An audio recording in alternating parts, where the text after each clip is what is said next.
Even as Dust Bowl winds blew Oklahoma prairie soil onto ship decks in the Atlantic, it was argued that rainfall and streams carried precious southern Appalachian soil into creeks and rivers that eventually emptied into the Gulf of Mexico.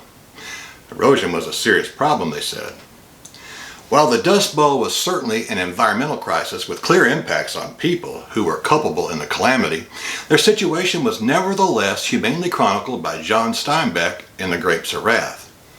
Whereas nature forced thousands from their farms in Oklahoma, Texas, and Kansas, the building of Norris Dam as part of the Tennessee Valley Authority's TVA mission to reduce deleterious impacts of erosion while generating electrical power and improving farm production resulted in the permanent removal of 153,000 acres of bottomlands from agricultural development and the dispossession of 3,000 mostly subsistence farm families.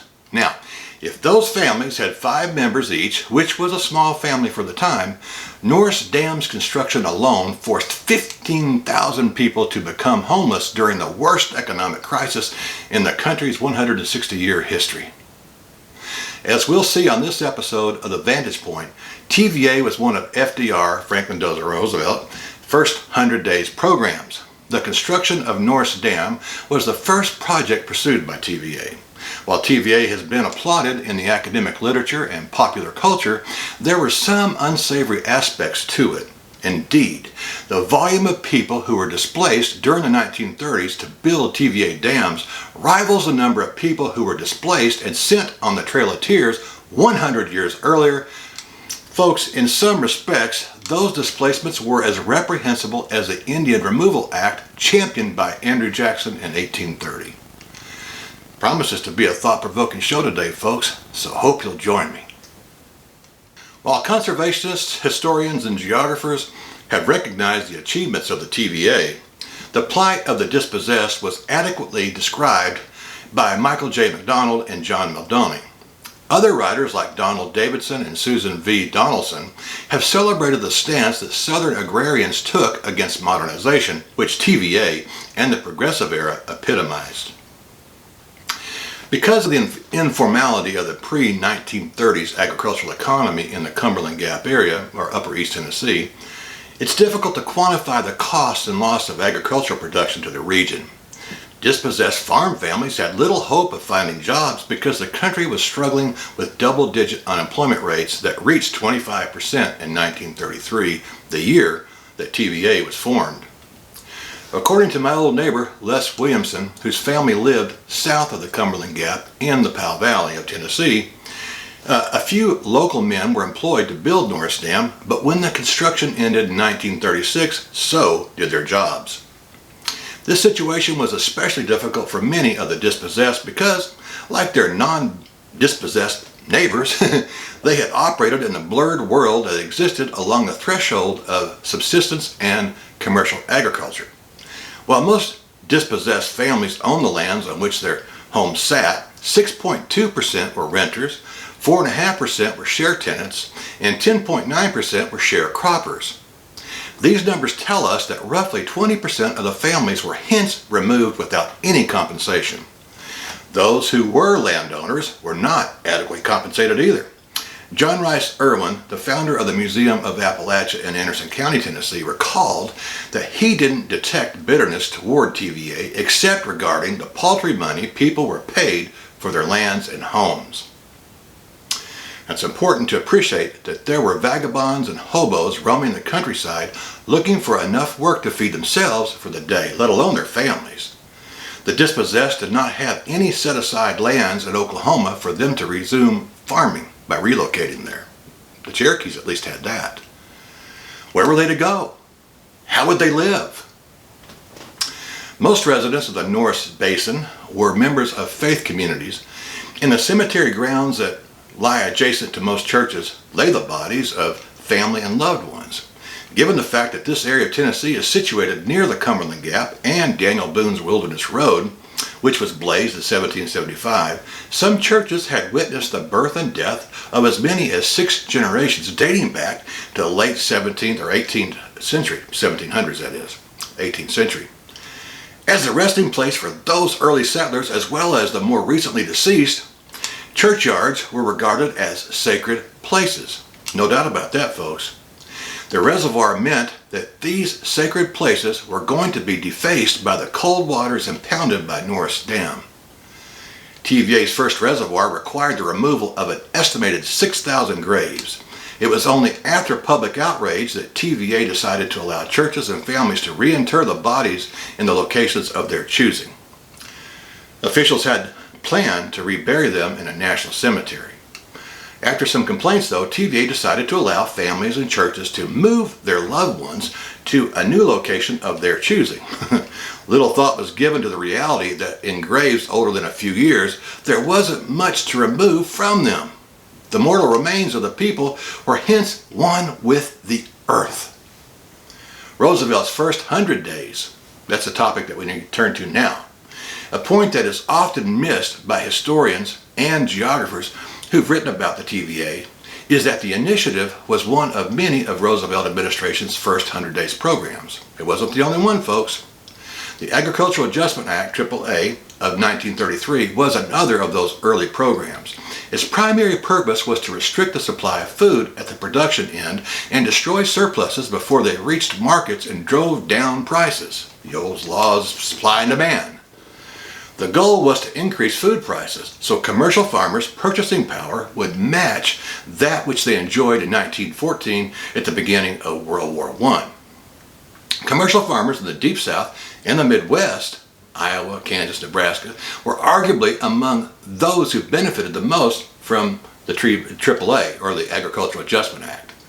Because a large portion of the residents in the Cumberland Gap area were subsistence farmers with some informal free market activities built in to provide modest cash incomes, the region didn't have the infrastructure to compete against established agricultural economies of the Farm Belt.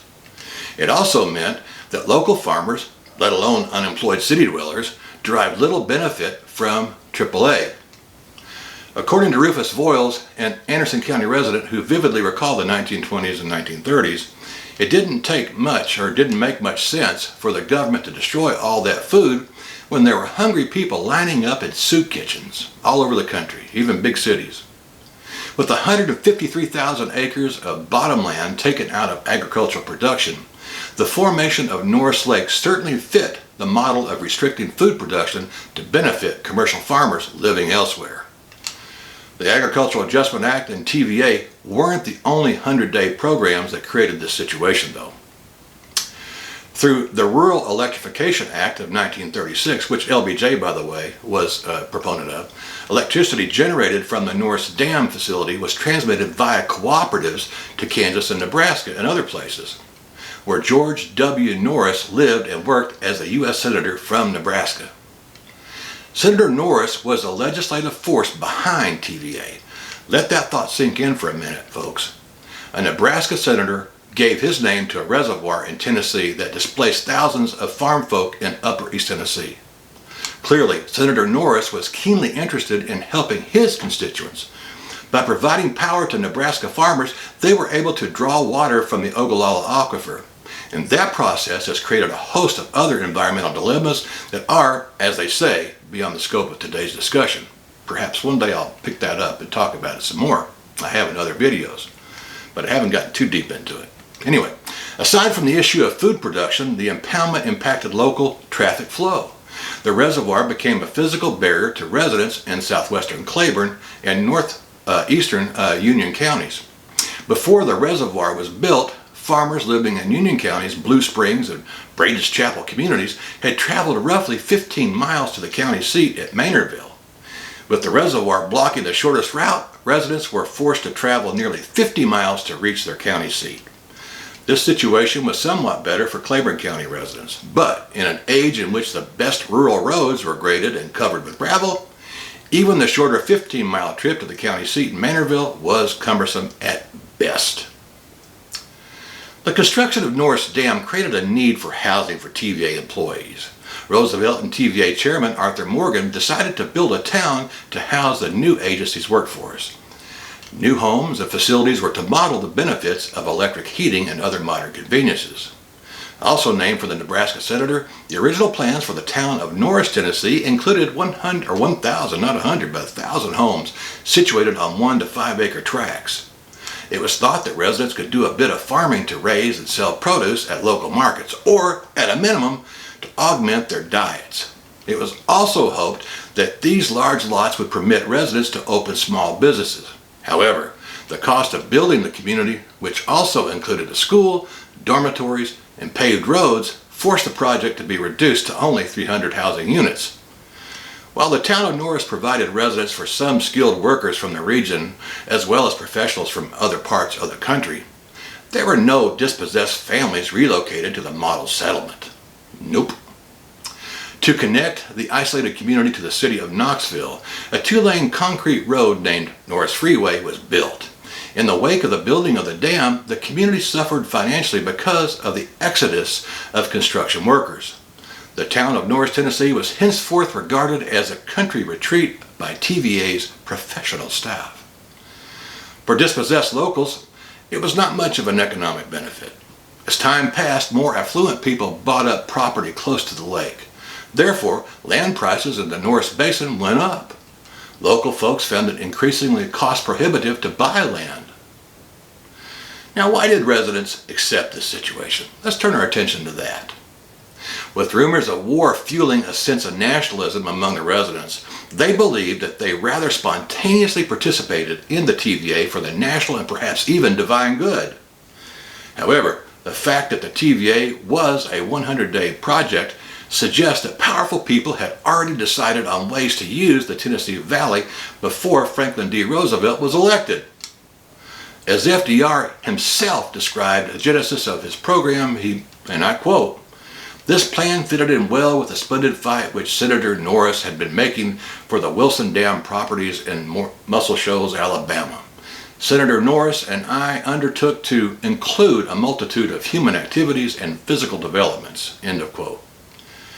These plans were in place at least as early as 1931, some 2 years before Adolf Hitler rose to power in Germany, and 10 years before the Japanese attacked Pearl Harbor on December 7, 1941.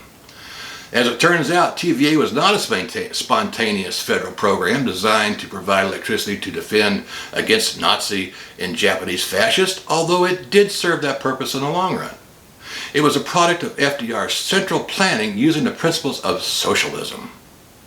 Now, I realize that electricity has become a taken for granted benefit for people living in a prosperous country, even if that prosperity is an illusion subsidized by a $33 trillion federal debt. At the end of the day, I hope this discussion helps you to appreciate that there are many unsung and long forgotten communities in the rural parts of Appalachia that gave all that they had to help us turn on the lights and grow Nebraska corn. Now, if you're interested in a deeper immersion into this topic and many others involving humans and their relationship to the environment, check out my book, The Forces of Nature, Our Quest to Conquer the Planet. It's now in its 2nd edition, but I think you can get the 1st edition too at Amazon. I'll post a link to them in the description.